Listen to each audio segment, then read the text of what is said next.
Doctor Jitendra Singh Hindi विषय की कक्षा में आप सभी का स्वागत करता हूं। आज हम 12वीं कक्षा की हिंदी पाठ्य पुस्तक आरोह के गद्य खंड में संकलित पाठ भक्तिन का रसास्वादन करते हुए मुख्य बिंदुओं पर विचार करेंगे। इस पाठ की लेखिका सजल गीतों की गायिका सुप्रसिद्ध कवयित्री महादेवी वर्मा है। इनका जन्म सन 1907 में उत्तर प्रदेश के फर्रुखाबाद में हुआ। आरंभिक शिक्षा इंदौर में पूर्ण करने के पश्चात सन 1932 में इन्होंने इलाहाबाद महाविद्यालय से संस्कृत में एमए की परीक्षा उत्तीर्ण की।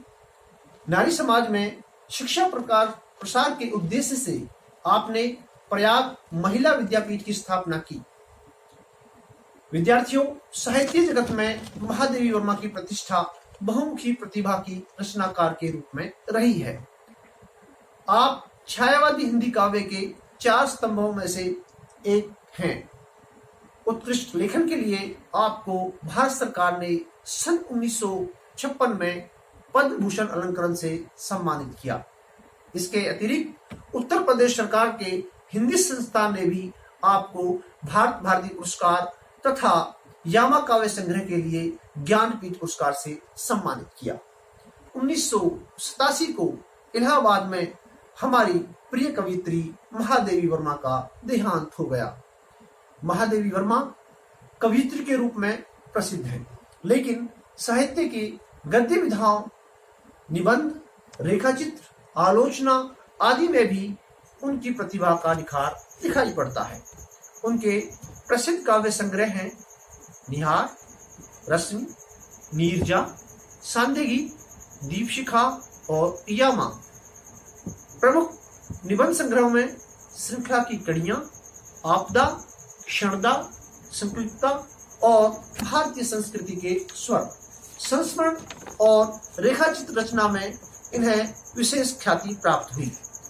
अतीत के चलचित्र, स्मृति की रेखाएं, पथ के साथी और मेरा परिवार इनके उल्लेखनीय संग्रह हैं। इनकी कविता में संगीतात्मकता, चित्रकला और काव्य कला का अपूर्व समन्वय है। इन्हें आधुनिक युग की मीरा भी कहा जाता है। इनके साहित्य में पीड़ा, आंसू, माधुर्य, आनंद तथा उल्लास सभी कुछ है। इनकी कविताओं में पीड़ा तथा वेदना के तत्व की प्रधानता देखकर कुछ आलोचकों ने इन्हें पीड़ावाद की कवयित्री कहा है, किंतु यह पीड़ा वैयक्तिक नहीं है, अपितु वह है जो मनुष्य के संवेदनशील हृदय को सारे संसार से न टूटने वाले बंधन में बांध देती है। इस पीड़ा में ही उन्हें अपने उस अगोचर प्रियतम के दर्शन हुए हैं जो सर्व अंतर्यामी है, सर्वशक्तिमान है और सर्वेश्वर है। वे इस पीड़ा को नहीं छोड़ना चाहती, इसलिए तो वो पुकार उठती हैं, मेरे बिखरे प्राणों में सारी करुणा भर दो, मेरी छोटी सीमा में अपना अस्तित्व मिटा दो, पर शेष नहीं होगी मेरे प्राणों की पीड़ा, तुमको पीड़ा मैं ढूंढूंगी, तुम मैं ढूंढूंगी पीड़ा। उनकी पीड़ा भारतीय नारी जीवन की भी पीड़ा है। हिंदी काव्य में इस पीड़ा की अभिव्यक्ति को जोड़ना महादेवी वर्मा का मौलिक योगदान है। उनके संस्मरणात्मक साहित्य में शोषित वर्ग के स्वर को विशेष स्थान मिला है। उनके रेखा चित्रों में ऐसे चरित्रों और प्रसंगों को स्थान मिला है जिनकी साधारणता हमारा ध्यान नहीं खींच पाती। अतः उन्होंने समाज के शोषित पीड़ित वर्ग को अपनी गद्य रचनाओं में नायकत्व प्रदान किया है। उनके इस प्रयास ने हिंदी के साहित्य समाज पर ऐसा गहरा असर डाला कि संस्मरणात्मक रेखाचित्र विधा के लिए शोषित पीड़ित जन को विषय वस्तु के रूप में मान्यता मिल गई। साहित्य विधा की दृष्टि से प्रस्तुत पाठ संस्मरणात्मक रेखाचित्र की कोटि में आता है। इसमें महादेवी जी ने अपनी सेविका भक्तिन के अतीत और वर्तमान का परिचय देते हुए उनके व्यक्तित्व का दिलचस्प खाका खींचा है। लेखिका के घर में काम शुरू करने से पहले उसने कैसे एक संघर्षशील, स्वाभिमानी और कर्मठ जीवन जिया, कैसे पितृसत्तात्मक मान्यताओं और छल से भरे समाज में अपने और अपनी बेटियों के लिए, उनके हक के लिए लड़ाई लड़ती रही और उसमें हार कर कैसे जिंदगी की राह पूरी तरह बदल लेने के निर्णय तक पहुंच गई, इसका अत्यंत संवेदनशील चित्रण इस पाठ में हुआ है। विद्यार्थियों, पाठ के रसास्वादन से पूर्व पाठ की विधा के स्वरूप की जानकारी प्राप्त कर लेना उचित होगा। संस्मरण और रेखा चित्र गद्य साहित्य की आधुनिक विधाएं हैं। इन दोनों विधाओं की प्रकृति में इतना गहरा साम्य है कि इनके मध्य विभाजक रेखा खींचना अत्यंत कठिन कार्य है। अतः इनके स्वरूप पर अलग अलग चर्चा न कर हम इनकी सामान्य विशेषताओं पर प्रकाश डालने का प्रयास करेंगे। संस्मरणात्मक रेखा चित्र में लेखक किसी देखे सुने अनुभव से टकराए वास्तविक व्यक्ति की चारित्रिक विशेषताओं का मर्मस्पर्शी चित्रण करता है। ये कहानी से भिन्न है। कहानी यथार्थ और कल्पना किसी पर भी आश्रित हो सकती है, लेकिन रेखा चित्र या संस्मरण में लेखक नायक का वर्णन यथार्थ की पृष्ठभूमि पर करता है। उसमें बनावटी बातों को स्थान नहीं मिलता। यह भी आवश्यक नहीं कि वह नायक की प्रशंसा ही करे, वह उसके प्रति सहानुभूति रखता हुआ भी उसके गुणों और दोषों को समान रूप से सजीवता के साथ प्रस्तुत करता है।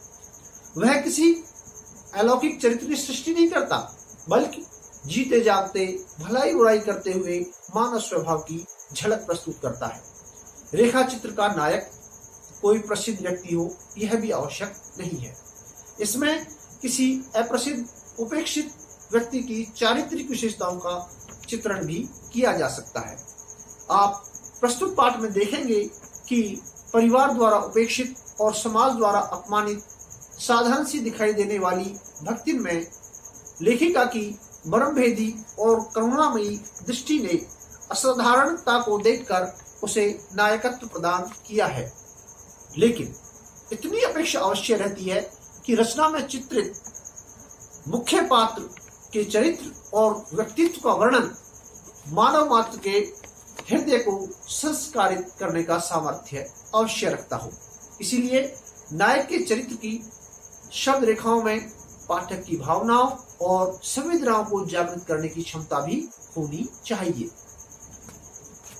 प्रिय विद्यार्थियों, संस्मरण और रेखा चित्र में पर्याप्त साम्य होते हुए भी एक सूक्ष्म भेद को जान लेना उपयोगी होगा। रेखा चित्रकार के लिए यह आवश्यक नहीं कि रेखा चित्र का नायक या केंद्रीय पात्र उसके निजी संपर्क में आया हो। वह अपने अनुभव के बल पर सुनी पढ़ी के आधार पर व्यक्ति विशेष के व्यक्तित्व और उसकी बाह्य रूपरेखा को प्रस्तुत करने का प्रयास करता है। इसमें उस व्यक्ति की रूपरेखा, मुद्राओं और चेष्टाओं का यथार्थ चित्रण होता है। संस्मृत में वर्णित पात्रों का लेखक के व्यक्तिगत जीवन से गहरा संबंध होता है। आज के इस पाठ में भी आप देखेंगे कि लेखिका ने अपने साथ बिताए गए भक्तिन के जीवन का मार्मिक वर्णन तो किया ही है, इसके साथ साथ उसके जीवन के उस अंश को भी सजीव किया है जिसके बारे में लेखिका ने केवल सुना है। कहने का अर्थ यह है कि लेखक व्यक्ति विशेष के जीवन चरित्र के उद्घाटन द्वारा लोक हृदय के निर्माण और मानवता के प्रति करुणा का भाव जागृत करने का प्रयास करता है। विद्यार्थियों, छोटे कद और दुबले शरीर वाली भक्तिन बहुत समय से लेखिका के पास रह रही है। पुराने होते इस संबंध पर उसे गर्व का अनुभव होता है। यही कारण है कि लेखिका के साथ बिताए गए समयावधि में क्षण भर भी कम नहीं करना चाहती। इस संबंध के बारे में पूछने पर वह बताती है कि तुम बचई का बताई, यही 50 वर्ष से संग रहित है। अर्थात तुम लोगों को क्या बताएं, यही 50 वर्ष से साथ रहती हो। इस हिसाब से लेखिका 75 और वह 100 वर्ष की आयु को भी पार कर जाती है। एक गोपालक की पुत्री भक्तिन सेविका के रूप में हनुमान जैसी विवेकशील एकनिष्ठ है। वह लेखिका के प्रति गहरी आत्मीयता से भरी हुई है। अपनी स्वामिनी को प्रसन्न रखना ही उसका परम कर्तव्य है। उसका वास्तविक नाम लक्ष्मी अर्थात लक्ष्मी है।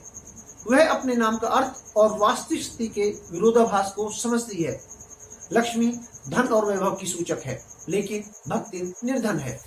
इसलिए वह लेखिका से प्रार्थना करती है कि कभी उसको वह उसके वास्तविक नाम से नहीं पुकारे। तब महादेवी वर्मा ने उसके गले में कंठी माला देखकर उसका नया नामकरण भक्तिन किया। अपने इस नए नामकरण से वह बहुत प्रसन्न होती है। भक्तिन का जन्म इलाहाबाद अब प्रयागराज के पास अवस्थित ऐतिहासिक गांव झूसी में हुआ। माता की मृत्यु के पश्चात विमाता ने उसका पालन पोषण किया। उस समय समाज में बाल विवाह का प्रचलन था। विमाता ने भी इस प्रथा का पूरा लाभ उठाते हुए बिना मां की पुत्री का 5 वर्ष की आयु में विवाह और 9 वर्ष की आयु में गौना कर दिया। विमाता भक्तिन के प्रति ईर्ष्या भाव रखती थी, इसलिए उसने भक्तिन के पिता की मृत्यु का समाचार उसकी ससुराल जानबूझकर देर से भेजा। उसे भय था कि कहीं भक्तिन अपने पिता की संपत्ति में हिस्सेदार न बन जाए। उधर सास भी कम नहीं थी। उसने रोने पीटने के अपशकुन से बचने के लिए भक्तिन को इस विषय में कुछ नहीं बताया। बहुत दिनों से अपने माता पिता से नहीं मिली है, जाओ, यह कहकर सास ने उसे मायके भेज दिया। लेकिन वहां पिता को न पाकर तथा विमाता के कटु व्यवहार से व्यथित होकर बिना पानी पिए ही वह अपनी ससुराल लौट आई। सास को खरी खोटी सुना और पति के ऊपर गहने फेंककर उसने अपने क्रोध को शांत किया। पिता की मृत्यु के साथ ही भक्तिन के जीवन का पहला परिच्छेद समाप्त हुआ। जीवन के दूसरे परिच्छेद में भी सुख की अपेक्षा दुख ही अधिक है। जब उसने पहली कन्या के 2 अन्य संस्करण कर डाले, अर्थात पहली लड़की के बाद 2 अन्य लड़कियों का जन्म हुआ, तो सास और जिठानियों की उसके प्रति उपेक्षा और अधिक बढ़ गई। सास 3 कमाने वाले पुत्रों की माता थी तथा जिठानियों के भी यहाँ 2-2 पुत्र थे। भक्तिन के द्वारा 3 लड़कियों को जन्म देना परिवार की परंपरा के विरुद्ध था। अतः दंड के रूप में भक्तिन और उसकी बेटियों को घर का सारा काम करना पड़ता था। जिठानियां दिन भर गप फांकती, अच्छा भोजन करती तथा उनके निठल्ले पुत्र बिना काम किए दूध मलाई खाते। भक्तिन और उसकी बेटियां गुड़ के साथ मट्ठा तथा चने बाजरे की घुंगरी चबाती। इस दंड विधान के भीतर कोई ऐसी धारा नहीं थी जिसके अनुसार खोटे सिक्कों की टकसाल जैसी पत्नी से पति को विरक्त किया जा सकता हो। यहाँ लेखिका ने व्यंग्य में भक्तिन को टकसाल तथा उसकी बेटियों को खोटे सिक्के कहकर तत्कालीन समाज की उस मानसिकता की ओर संकेत किया है जो लड़कियों को मानव मात्र होने का अधिकार भी नहीं देना चाहती। जिस प्रकार खोटे सिक्कों का कोई मूल्य नहीं होता, उसी प्रकार समाज में लड़कियों और उनको जन्म देने वाली माता का भी सम्मान नहीं होता। परिवार ही नहीं, समाज भी उसे हे दृष्टि से देखता है। यद्यपि इस सोच में अब पर्याप्त बदलाव देखने को मिल रहा है। जिठानियां भक्तिन के पति को उसके विरुद्ध उकसाती थी, लेकिन वह अपनी तेजस्विनी परिश्रमी पत्नी को पहचानता था कि इसी प्रेम और विश्वास के बल पर वह संयुक्त परिवार से अलग हो गई। गाय भैंस खेत खलियान का सारा कार्य भक्तिन करती थी, अतः इस विषय में उसका ज्ञान सबसे अधिक था। इसलिए उसने जो अच्छा था छांट छांट कर ले लिया। पति पत्नी के परिश्रम से जल्द ही घर जो है समृद्धि का भंडार बन गया। पति ने बड़ी बेटी का विवाह बड़ी धूमधाम से किया, किंतु विवाह के पश्चात ही दोनों छोटी कन्याओं और 29 वर्षीय पत्नी को छोड़कर परलोक सिधार गया। जेठ और उनके पुत्रों ने संपत्ति के लालच में भक्तिन के सामने दूसरे विवाह का प्रस्ताव रखा, जिसे उसने यह कहते हुए अस्वीकार कर दिया, मैं कोई कुतिया या बिल्ली नहीं हूँ, मेरा मन करेगा तो मैं दूसरे के यहाँ जाऊंगी, नहीं तो तुम्हारी छाती पर बैठकर अनाज भूनूंगी और राज करूंगी। यह बात अच्छी तरह समझ लो। उसने अपने सिर का मुंडन और गले में कंठी धारण कर वहां से कभी न टलने की घोषणा कर दी। दोनों छोटी बेटियों का विवाह करने के बाद संपत्ति की सुरक्षा में सजित भक्तिन ने बड़े दामाद को घर जमाई बना लिया। इस प्रकार उसके जीवन का तीसरा परिच्छेद आरंभ हुआ। लेकिन भक्ति के दुखों का अंत नहीं हुआ था। बड़ी बेटी भी विधवा हो गई। परिवार वालों को भक्तिन की संपत्ति हड़पने का एक और नया अवसर मिल गया। संपत्ति की लालसा में भक्तिन के जेठ का लड़का विधवा बहन का विवाह अपने तीतरबाज साले से करना चाहता था, परंतु लड़की भी मां की तरह समझदार थी और उसने इस प्रस्ताव को अस्वीकार कर दिया।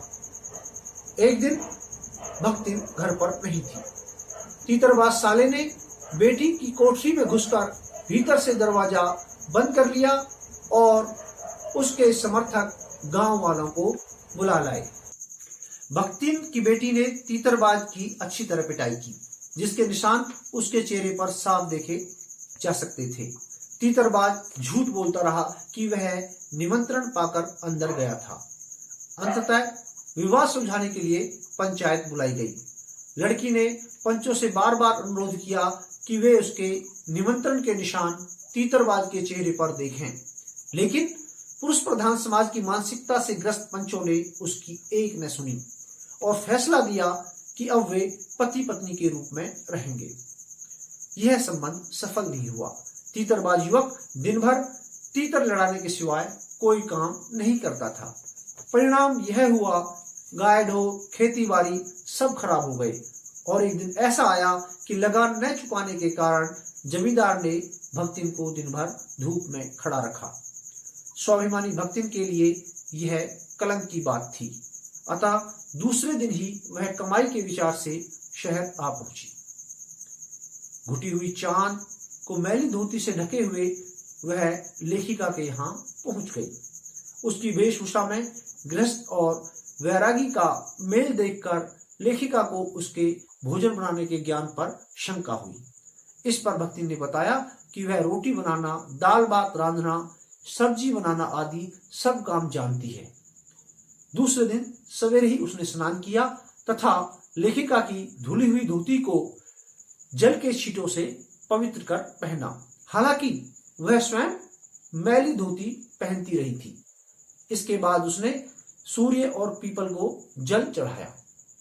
2 मिनट जाप कर उसने कोयले की मोटी रेखा से अपने चौके की सीमा निर्धारित की तथा भोजन बनाना आरंभ किया।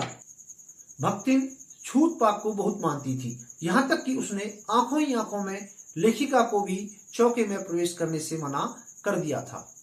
भक्तिन को अपनी कला पर पूरा विश्वास था। यही कारण है लेखिका को भोजन परोसते समय उसकी आंखों में प्रसन्नता और आत्मतुष्टि की मुस्कुराहट थी।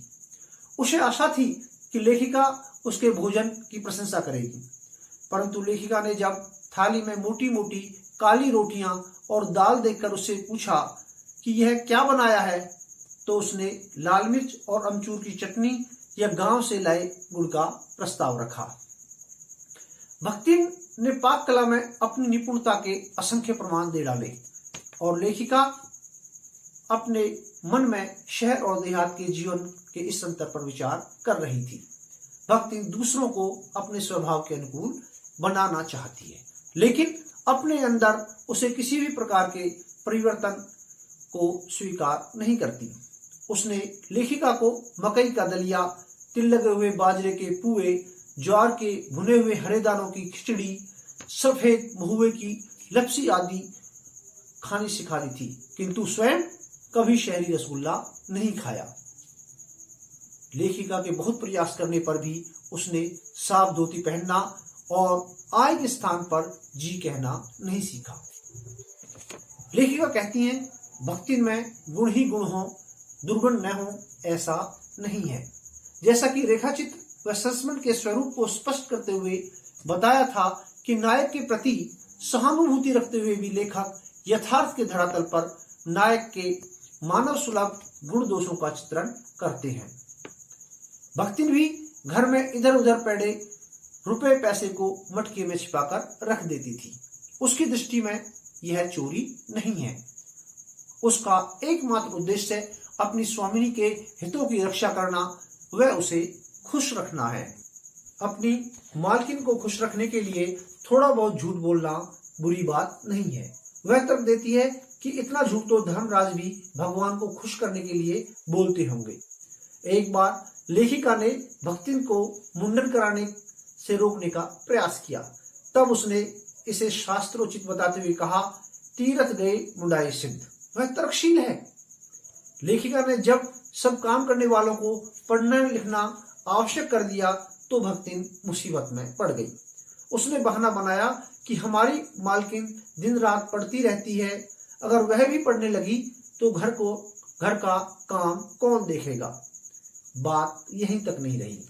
भक्तिन पढ़ाई सीखने वालों की गुरु बनकर उनकी पढ़ाई लिखाई पर टिप्पणी करने की अधिकारी भी बन गई। भक्तिन को अपनी मालकिन की पढ़ाई लिखाई पर बड़ा गर्व है। वह लेखिका की पढ़ाई लिखाई में भी अपना महत्व ढूंढती है। वह बार बार दोहराती है कि घर में कोई भी नहीं जो उसकी मालकिन जैसा काम करना जानता हो। भक्तिन सरल है।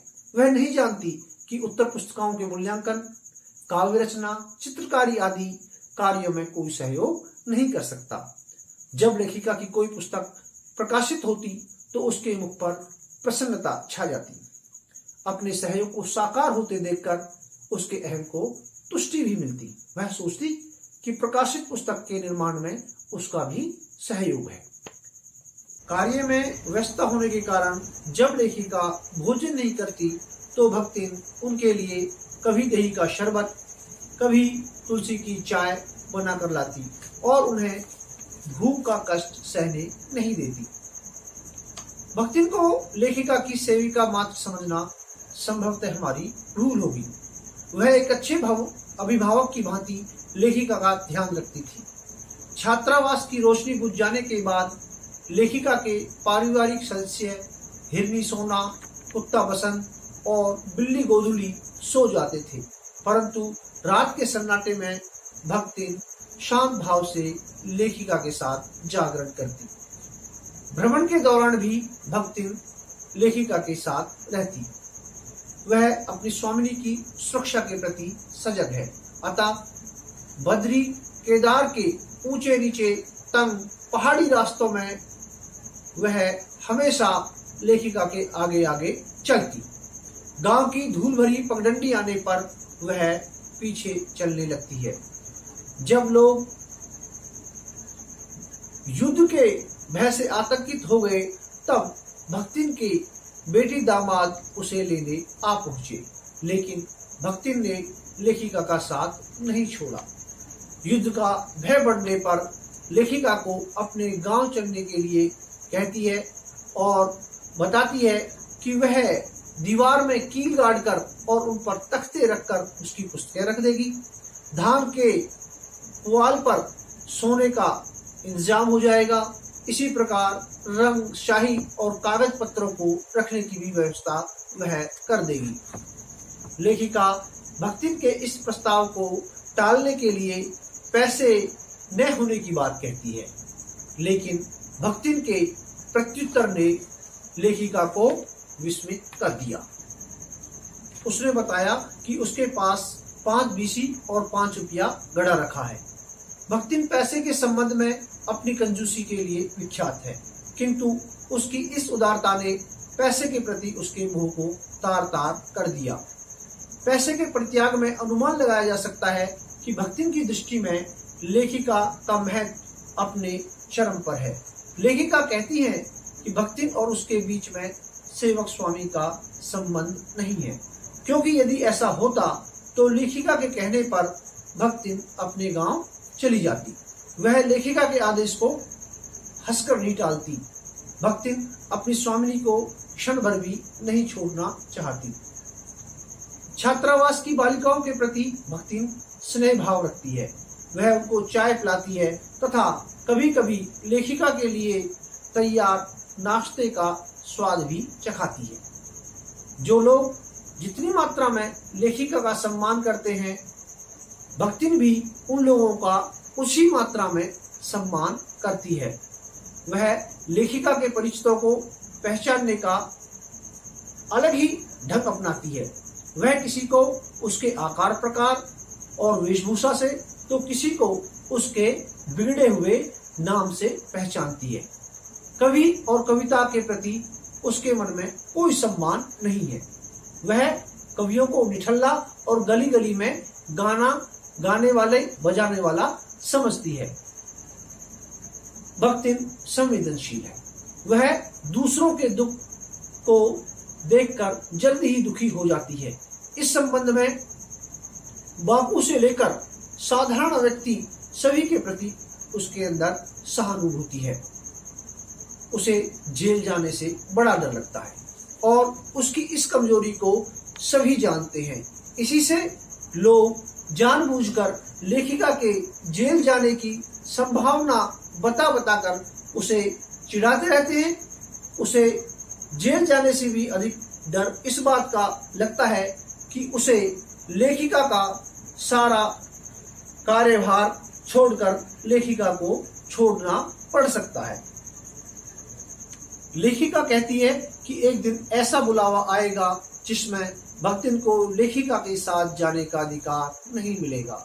न भक्तिन उसे रोक सकेगी और न वह भक्तिन को।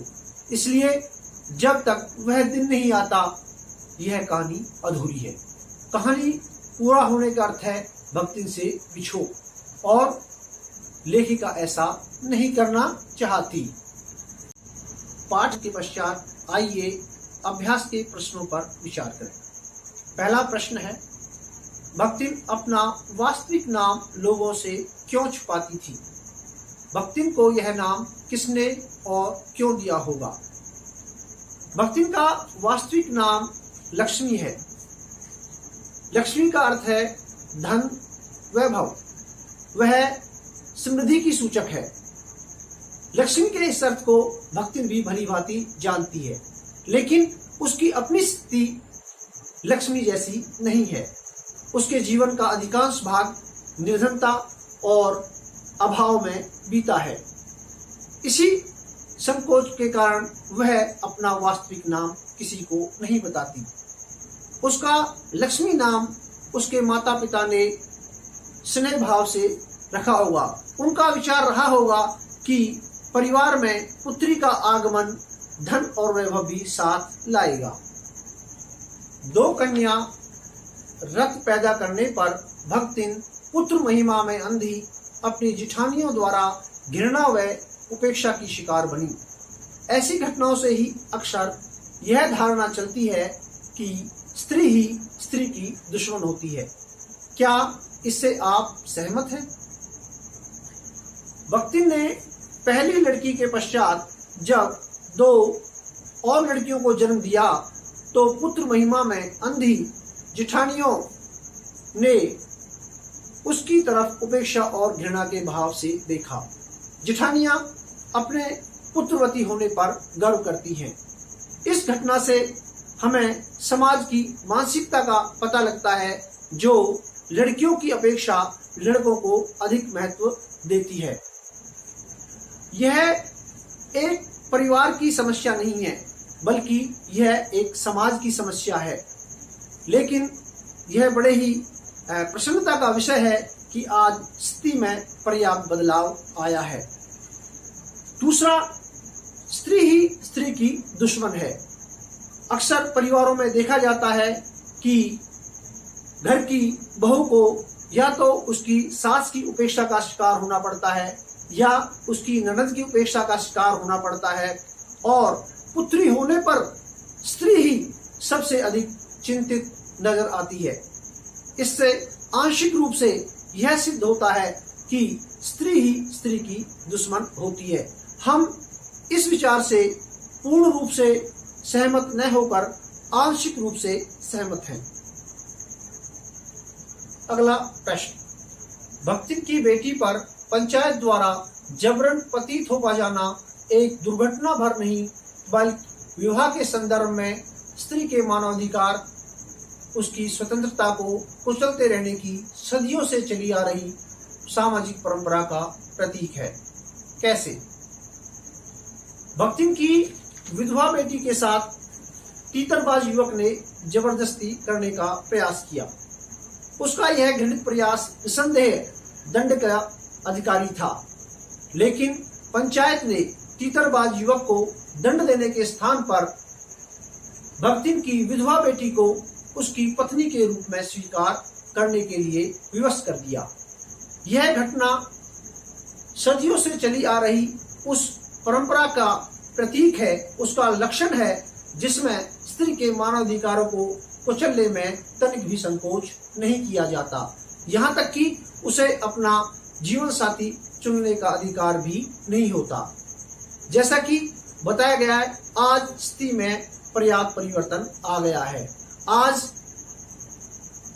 जीवन के कई क्षेत्रों में स्त्रियां स्वतंत्रता पूर्वक कार्य कर रही हैं।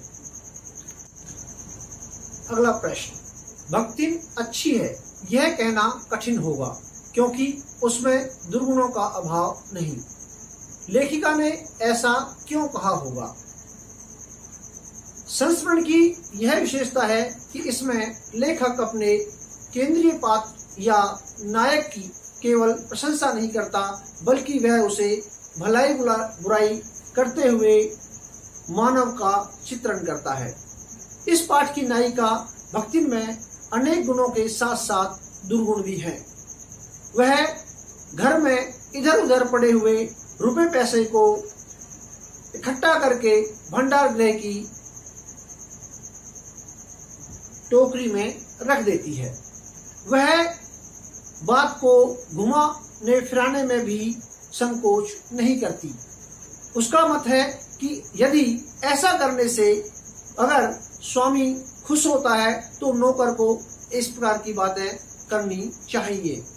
यही नहीं, वह हर किसी को अपने जैसा बना लेना चाहती है, लेकिन दूसरों की अच्छी से अच्छी बात को भी वह स्वीकार नहीं करती।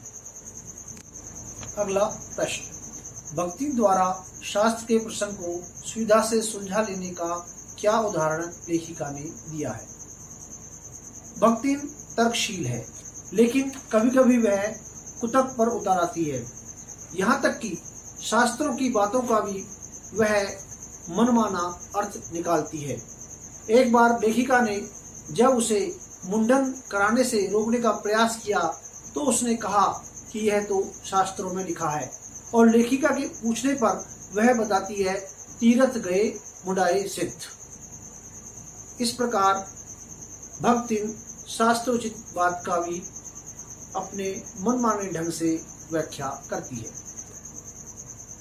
अगला प्रश्न, भक्तिन के आ जाने से महादेवी अधिक देहाती कैसे हो गई? भक्तिन देहाती वातावरण में पली बढ़ी और इस वातावरण का उस पर इतना गहरा प्रभाव था कि वह अपनी देहाती जीवन शैली में तनिक भी परिवर्तन नहीं करना चाहती थी, बल्कि दूसरों को अपने अनुसार ढाल लेना चाहती थी। उसने लेखिका को मकई का दलिया, बाजरे के तिल वाले पुए, ज्वार के भुने हुए दानों की खिचड़ी तथा महुए की लपसी आदि खाना सिखा दिया था।